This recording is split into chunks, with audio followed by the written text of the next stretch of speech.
Hey, what's going on, everybody? Welcome back to the TJR Auto channel. My name is Tyler, and in today's video, the GTO saga continues.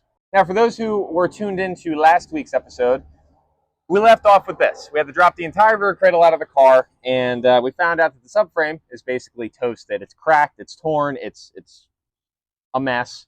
But the problem that we have here on hand is the differential, which was here and is now not here. Two of the bolts that hold the diff to the subframe broke off inside of the diff. So I would like to start today's video off with trying to get those bolts out. Hopefully we're able to get them out cleanly. Hopefully we don't destroy anything. And if that's the case, then that's one check mark for today.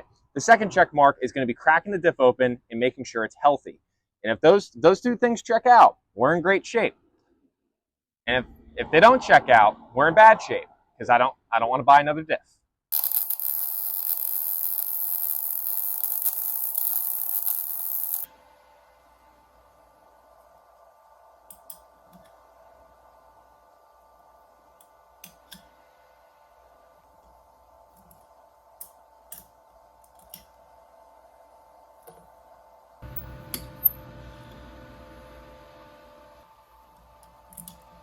Okay, folks, so now that we finally got the broken bolts out, nightmare, but I've done worse. So now that fun is out of the way. I tried running these bolts in by hand yesterday when I did the broken bolt removal. None of these holes were happy. So I basically sprayed all of them with PB Blaster, let them kind of sit overnight. And then today I've gone gung-ho cleaning the holes, running the one bolt that was in the diff in and out, making sure to keep cleaning the threads and just, trying to work this thing in there more and more each time. And basically, I was able to work all the gunk out of these, get them really cleaned up. And now, by hand, I can get the new bolts in this far. So I would call that a success. Now, I don't know if I pointed out in another clip or not, but if I didn't, this ear over here where the essentially where the shoulder of the bolt, where the head of the bolt would be clamping the subframe to the diff, like this flat mounting surface, that surface is gone. It was already pretty messed up. I'm assuming from when the diff lost some of the bolts and it was kind of pulling around, and it did mess it up pretty good. But I did have to open it up a little bit with an air file last night to be able to even get the broken bolt out, because the metal had kind of folded over where the broken bolt was, if that makes any sense. What we should do is fix those things and then service the diff and then, work on getting it back in the car. What I'm going to do instead is prep it for paint, because I've never opened this diff. I don't know if there's going to be glitter or chunks coming out of it. But if it's painted nicely, then I'm going to think it's probably fine. And then we'll service it after I put a lot of time into painting it. And then I'll cry about it after the fact. So let's make it pretty.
Alrighty, folks, well, there you have it. That is where we're going to be wrapping up today's episode on the differential. Now, the last thing on my list to do is to knock down these two mounting tabs. I think I spoke about it earlier.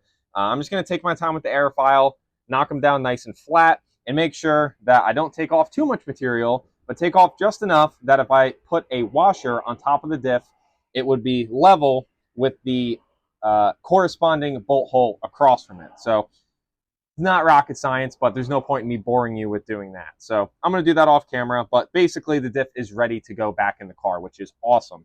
And then I just need to put a little piece of tube on the vent, because this was just basically a little vent like this. I think this is just vent to atmosphere. I don't think this actually is supposed to be hooked to anything, but I figure a little tube and we can route it somewhere just so it looks a little nicer. That's why I didn't paint it.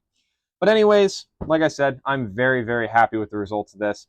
Between the fresh paint job, the fresh fluid, the new RTV, we really shouldn't have to worry about much on this diff, aside from breaking something inside of it, which hopefully does not happen. So as always, thank you guys so much for tuning into today's video. Hopefully you guys enjoyed, and if so, please make sure you subscribe to see some more content, and also drop a like and drop a comment down below. Let me know what you guys think. How'd you come out? How'd it come out? Not too bad for a little Rust-Oleum rebuild, if you know what I'm saying. But anyways, thank you guys so much for tuning in, and I'll catch you in the next one.